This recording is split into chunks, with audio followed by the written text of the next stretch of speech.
बच्चों, हम लोग त्रिभुज के बारे में कुछ जानकारी हासिल कर लिए। त्रिभुज के कितने प्रकार होते हैं, भुजाओं के विचार से, कोणों के विचार से। तो आज हम लोग त्रिभुज के अंदर और जाते हैं और ये जानने का प्रयास करते हैं कि त्रिभुज में और क्या क्या विशेषताएं होती हैं। त्रिभुज के बारे में अगर हम जान जाएंगे, फिर आगे हमको और भी बहुभुज के बारे में समझने में सुविधा होगी। इसलिए बड़ी ध्यान से देखिए और इसको समझिए। यहाँ हम लिखे हैं त्रिभुज की माध्यिकाएं एवं शीर्षलम। तो सबसे पहले हम लोग माध्यिका को समझते हैं। कोई भी एक त्रिभुज हम लोग ले लेते हैं, किसी भी प्रकार का एक त्रिभुज है। ये विषमबाहु त्रिभुज है और इसका कोण भी समान नहीं है, ए बी सी। यहाँ पर 3 शीर्ष है, 3 वर्टेक्स हैं, वर्टिसेस हैं। वर्टेक्स का ही प्लूरल होता है वर्टिसेस। ये 3 वर्टिसेस हैं, ए बी सी, और 3 साइड्स हैं, ए बी, बी सी और ए सी, सी ए। तो इस तरह से हम लोग इसका भी एक मध्य बिंदु होगा। बी सी का मध्य बिंदु हम मान लेते हैं जैसे कि डी है, सी ए का मध्य बिंदु ई है और ए बी का मध्य बिंदु एफ है। तो ये 3 बिंदु हमारा हो गया भुजाओं के मध्य बिंदु। बी सी का मध्य बिंदु डी, सी ए का मध्य बिंदु ई और ए बी का मध्य बिंदु एफ। तो अगर इस डी को इसके सम्मुख शीर्ष से हम मिला देते हैं तो ये ए डी जो है त्रिभुज की एक माध्यिका कहलाती है। माध्यिका माने किसी भुजा के मध्य बिंदु से उसके शीर्ष से मिला देने से जो रेखाखंड हमको मिलती है वो माध्यिका होती है।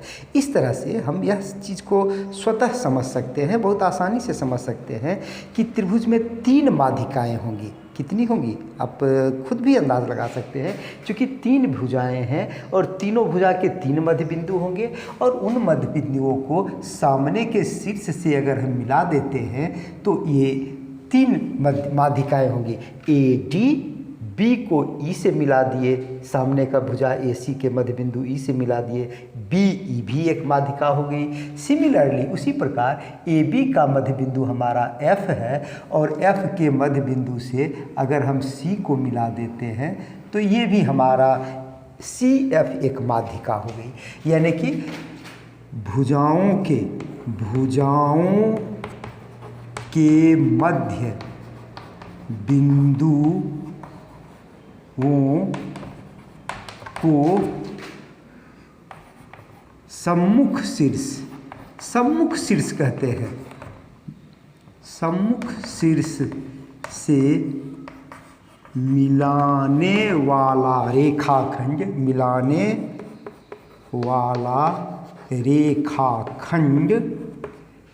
माध्यिका कहलाती है।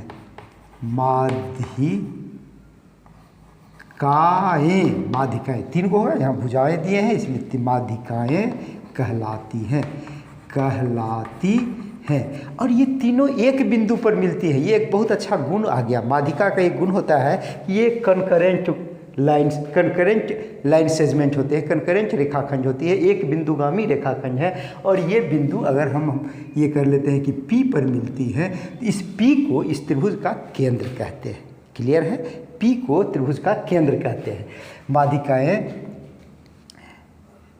कहलाती हैं, वे एक बिंदु पर मिलती हैं,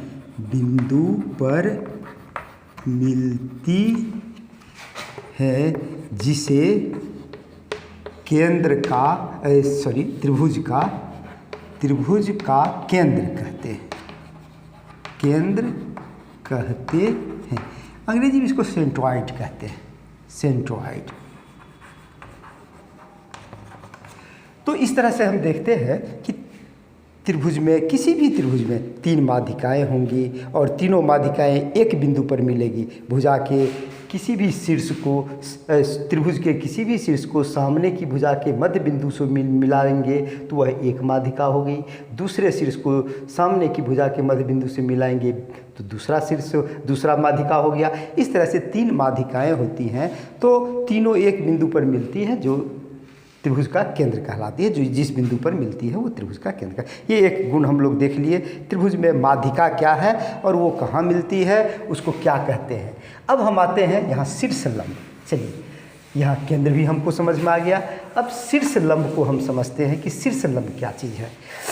शीर्ष लंब, जैसा कि ये अपने नाम से हम निष्कर्ष निकाल लेते हैं कि शीर्ष से लंब खींच देना है। चलिए आप देखते हैं, फिर एक त्रिभुज हम लोग बनाते हैं।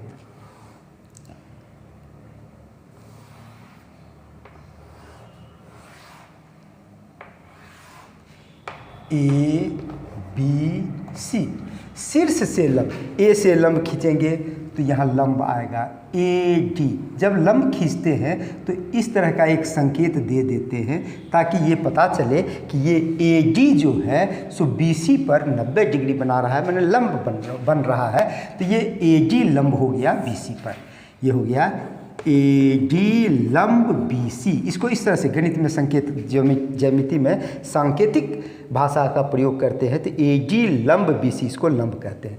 देखिए मिलता जुलता सिंबल है यहाँ। सी से लंब खींचेंगे तो ये हो जाएगा हमारा A C B E C D E F, ये एफ हम लोग लिख देते हैं। और यहाँ बी से लंब खींचते हैं तो ये भी हो जाता है B D, B A D B E, जैसे वो था डी बिंदु बी सी पर था। एक हम लोग याद रखने के लिए ऐसा कर लेते हैं कि D E F, A B B C C A, तो D E F.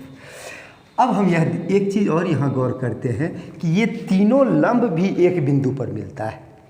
A D लंब बी सी, बी ई लंब सी ए या ए सी, और सी एफ लंब ए बी। यहाँ हो गया हमारा, इसको भी पी बिंदु पर मिला देते हैं। बी ई लंब सी ए, और तीसरा क्या हो गया, सी एफ लंब ए बी। ये तीन गो हमारा लंब हो गया और तीनों एक बिंदु पर मिलता है। एक बिंदुगामी है, एक बिंदुगामी होते हैं, और वह बिंदु लंब केंद्र कहलाता है। लंब केंद्र कहलाता है। क्लियर है। ए बी सी एक त्रिभुज है जिसमें शीर्ष लंब, शीर्ष से, ये शीर्ष लंब है, शीर्ष से लंब डाले हैं ए डी, बी शीर्ष से लंब डाले हैं सामने की भुजा पर बी ई, सी से लंब डाले हैं सी एफ। ये अलग अलग त्रिभुज में होता है। कभी कभी ऐसा होता है कि भुजा को बढ़ाने पर लंब डाला जाता है, लेकिन यही प्रॉपर्टी होता है कि सब एक बिंदु पर मिलते हैं और जिस बिंदु पर मिलते हैं उसको शीर्ष लंब कहते हैं। तो हम लोग इसमें दो चीज़ देख लिए। अब हम लोग आते हैं त्रिभुज में एक और चीज़ है, कुछ बहुत सारा चीज़ है। हम लोग इसलिए सने सने धीरे धीरे एक एक कदम बढ़ाते हैं और दिमाग में बैठाते चलते हैं। ज्यामिति आप दिमाग में बैठाते चलिए, फिर आपको इतना अच्छा लगेगा, इतना आसान लगेगा। अब पहले ही चर्चा कर चुके हैं, इसमें जोड़ घटाव गुणा भाग कुछ नहीं, कोई माथा पच्ची नहीं है। बस सिर्फ सबका परिचय, एक दूसरे से क्या संबंध है वो, और उस संबंध का क्या परिणाम होता है वो, इतना ध्यान में रखना है। तो हम लोग देख चुके हैं। अब आगे हम लोग देखते हैं कि इस त्रिभुज में आप स्क्रीनशॉट लेते चलेंगे और ये आपका दिमाग में बैठ भी जाएगा। छोटी छोटी बातें हैं, कोई विशेष चर्चा इसमें है नहीं, माथा पच्ची नहीं करना है। अब एक त्रिभुज जैसे हम लोग ले लेते हैं।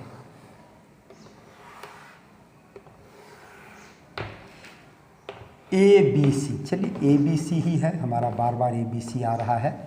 ए बी सी में तीन कोण होते हैं। कोण ए अगर हम कहते हैं, ये कोण ए, यदि हम कोण ए की चर्चा करते हैं तो ये हो गया। कोण बी की चर्चा करते हैं तो ये हो गया, और कोण सी हमारा ये हो गया। ये तीनों त्रिभुज का अंतःकोण है। किसी भी बहुभुज का अंदर वाला कोण आंतरिक कोण अंतःकोण कहलाता है। और बाह्य कोण क्या होता है? बाहर वाला भी कोई कोण बनता है क्या? बनता है। क्या करते हैं, किसी एक भुजा को बढ़ा देंगे, किसी एक भुजा को बढ़ा दिए। चलिए, तो ये जो कोण बना, ये त्रिभुज की एक, इसके साथ जो दूसरी भुजा है उसका, और जिस भुजा को बढ़ाए हैं उसका, इस दोनों के बीच जो कोण बना इसको बाह्य कोण कहते हैं। बस समझ में आ गई बात। किसी भी एक भुजा को, चलिए ना इसको बढ़ा देते हैं, इसको इसे बढ़ा दिए तो ये बाहरी कोण और ये बाह्य कोण हो गया, और ये अंदर का कोण को छोड़ करके इसको अगर बढ़ा देते हैं, इस भुजा को भी तो बढ़ा सकते हैं ना, तो ये हो गया हमारा बाह्य कोण। अब जरा गौर कीजिए, चाहे हम इस भुजा को बढ़ाएं चाहे इस भुजा को बढ़ाएं, ये बाह्य कोण जो बनेगा वो दो को बाह्य कोण बनेगा, दोनों बराबर होगा क्योंकि शीर्षाभिमुख कोण है। हम लोग त्रिभुज में ये हम लोग जब उस चीज़ की चर्चा कर चुके हैं कि जब दो रेखा एक दूसरे को इंटरसेक्ट करती है तो इस तरह से बने शीर्षाभिमुख कोण बराबर होते हैं। और यहाँ हम देख लें कि ये शीर्षाभिमुख कोण है, ये दोनों बराबर होगा। अगर हम यहाँ पर इस भुजा को नहीं बढ़ा करके इस भुजा को बढ़ा देते तो ये बनता कोण बाह्य कोण, और ये दोनों शीर्षाभिमुख कोण है, इसलिए ये दोनों भी बराबर है।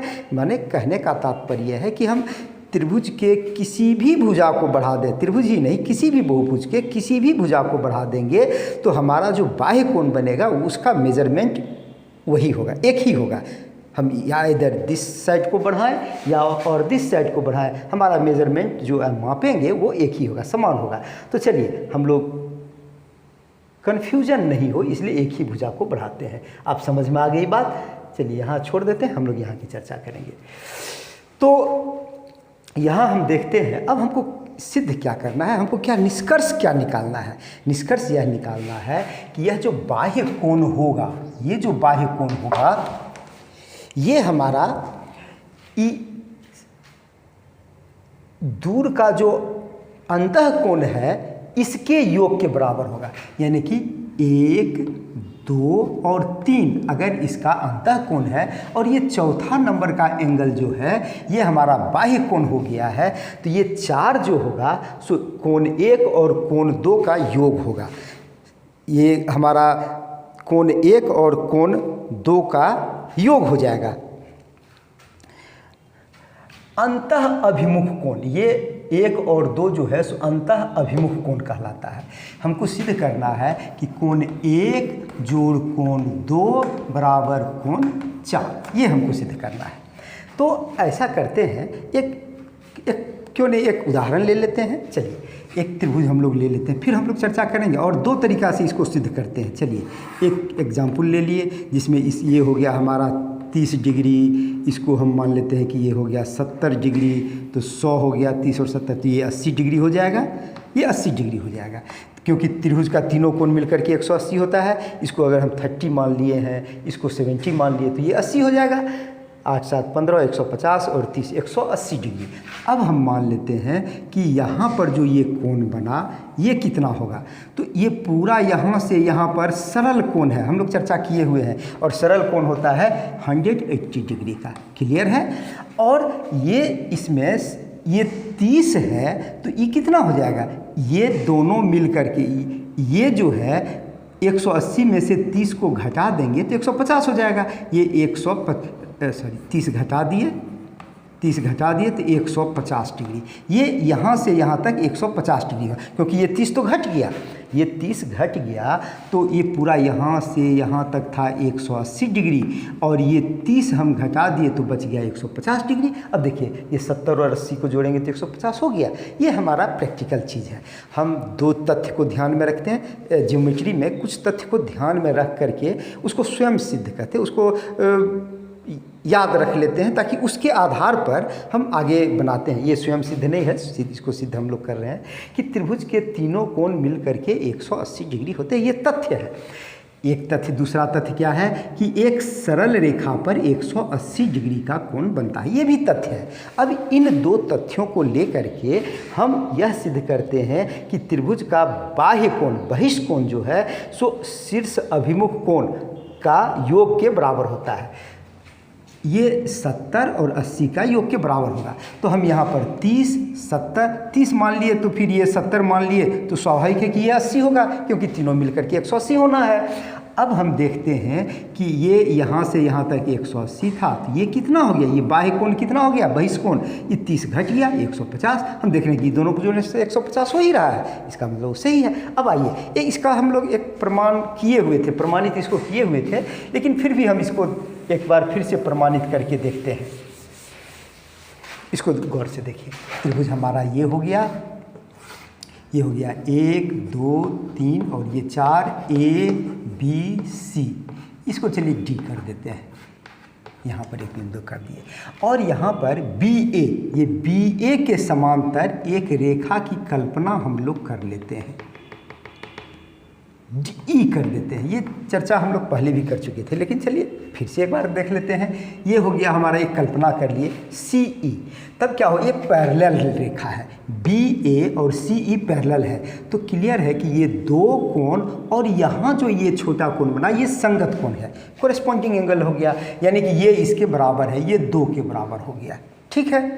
और उसी प्रकार ये दोनों पैरेलल रेखा है और ये AC रेखाखंड उससे मिलती है, तो इस तरह से ये 1 और ये जो छोटा बच गया ये हो गया हमारा, बराबर हो जाएगा, एकांतर कोण हो गया, तो ये 1 हो गया, एकांतर कोण हो गया 1 3 4, इसे 1 के अंतर पर आया, तो ये 1 एंगल 1 हो गया। तो ये 1 और ये 2, ये 2 के बराबर, ये 1 के बराबर ये वाला एंगल हो गया, तो 1 + 2, ये 1 + 2 इसके बराबर है।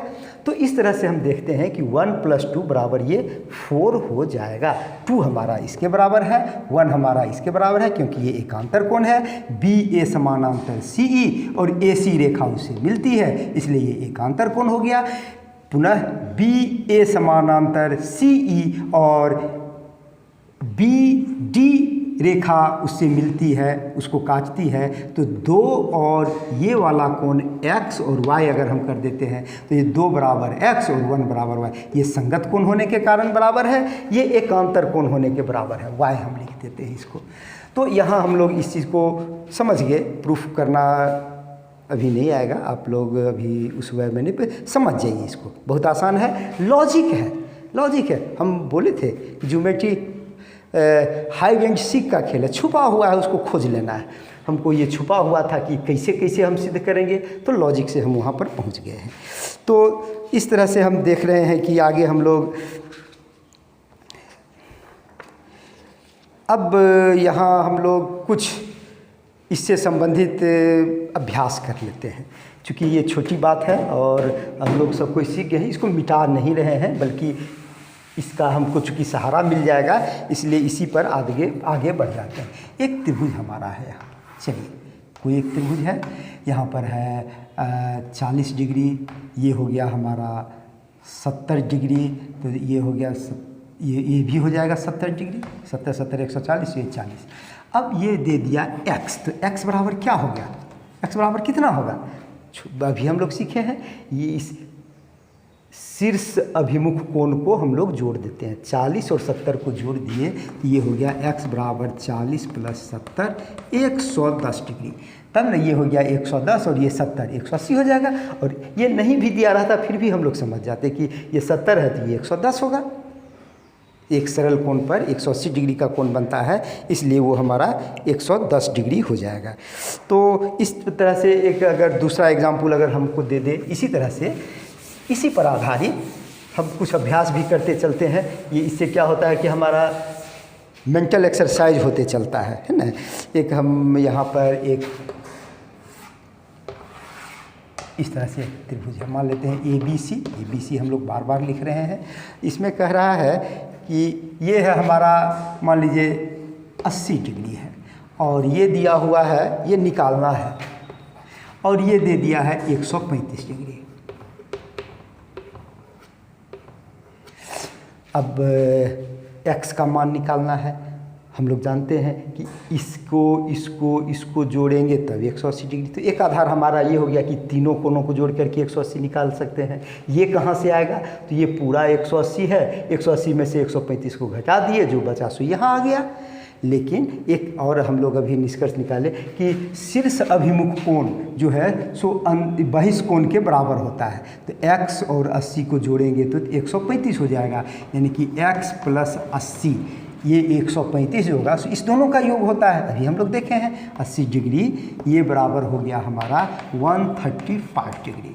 तो x बराबर क्या हो जाएगा 135 डिग्री माइनस 80 डिग्री, और घट करके हो जाएगा ये हमारा हो गया 5 और 13 में से 8 गया 5, 55 डिग्री ये हो गया।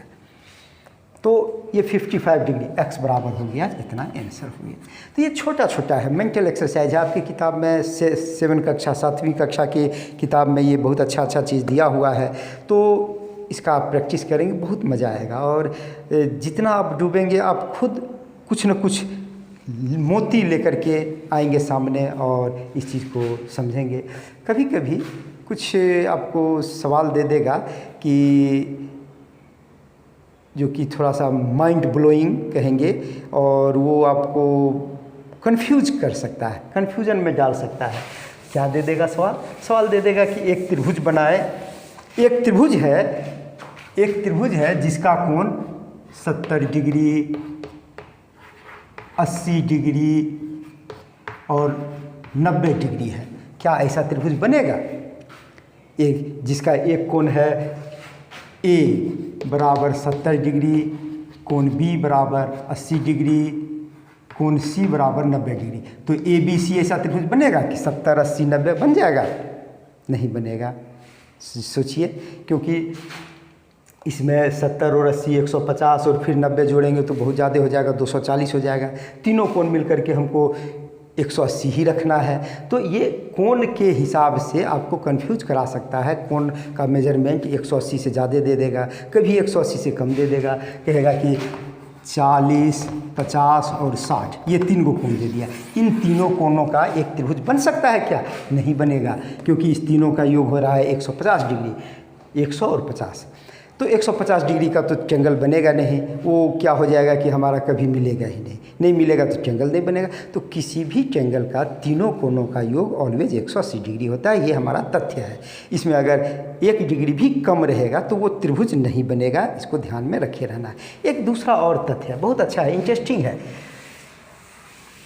है। हम लोग त्रिभुज जब बनाते हैं, जब रचना करेंगे तो फिर इसकी एक बार चर्चा हो जाएगी, ऐसा हमको लगता है। जब त्रिभुज का कंस्ट्रक्शन करेंगे, कहेगा कि त्रिभुज की भुजाएं अगर हमारा है 7, 5 और 2 सेंटीमीटर, क्या ऐसा त्रिभुज बन सकता है कि जिसकी एक भुजा 7 सेंटीमीटर, एक भुजा 5 सेंटीमीटर, एक भुजा 2 सेंटीमीटर? अगर कहे कि क्या यह त्रिभुज संभव है, ऐसा बन सकता है, तो यह भी नहीं बनेगा। क्योंकि त्रिभुज की 2 भुजाएं मिलकर के, त्रिभुज की 2 भुजाएं मिलकर तीसरी से बड़ी होती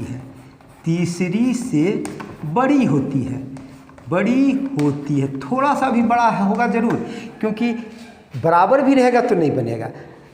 तो ये 5, 2 मिलकर के ये 7 हुआ, 8 होना चाहिए। अगर ये 3 रहता तो एक छोटा सा त्रिभुज बन जाता, थोड़ी सी ऊंचाई का ये त्रिभुज बन जाता, और तब हमारा जो है सो ये हम त्रिभुज ये स्पष्ट हो जाता, उसमें कोई खामी नहीं रहती। लेकिन यहाँ कह रहा है कि 7, 5 और 2, तो ये 3 भुजा का त्रिभुज की कल्पना हम लोग नहीं कर सकते हैं। ये 2 चीज़ ध्यान में रखिएगा। पहली बात ये था कि त्रिभुज का तीनों कोण मिलकर के 180 डिग्री होता है। अगर कोई ऐसा त्रिभुज दे दिया कि जिसके तीनों कोणों का योग 150 डिग्री हो रहा है, 170 डिग्री हो रहा है, तो वो त्रिभुज नहीं बनेगा। या फिर 200 डिग्री हो गया तो भी नहीं बनेगा। दूसरी बात कि त्रिभुज की कोई 2 भुजा मिलकर के तीसरी से बड़ी होगी, यानी कि 2, 3 और 5 सेंटीमीटर का त्रिभुज नहीं बनेगा। 2 सेंटीमीटर, 3 सेंटीमीटर और 5 सेंटीमीटर का त्रिभुज नहीं बनेगा। 2, 5 और 10 सेंटीमीटर का त्रिभुज नहीं बनेगा। 2 और 5 7 हो गया, एगो 10 हो गया। जब भी 2 भुजा को जोड़ेंगे तो तीसरी भुजा से बड़ी, कोई 2 भुजा ले लेंगे तो वो तीसरी भुजा से बड़ी होनी चाहिए। ये ध्यान में रखेंगे। धन्यवाद। अगले दिन हम लोग फिर आगे चर्चा करेंगे। बहुत इंटरेस्टिंग निष्कर्ष पर हम लोग पहुँचेंगे। बस आप कंटिन्यू रहें, ये हमारी शुभकामना है। आप आगे बढ़ते रहें। धन्यवाद।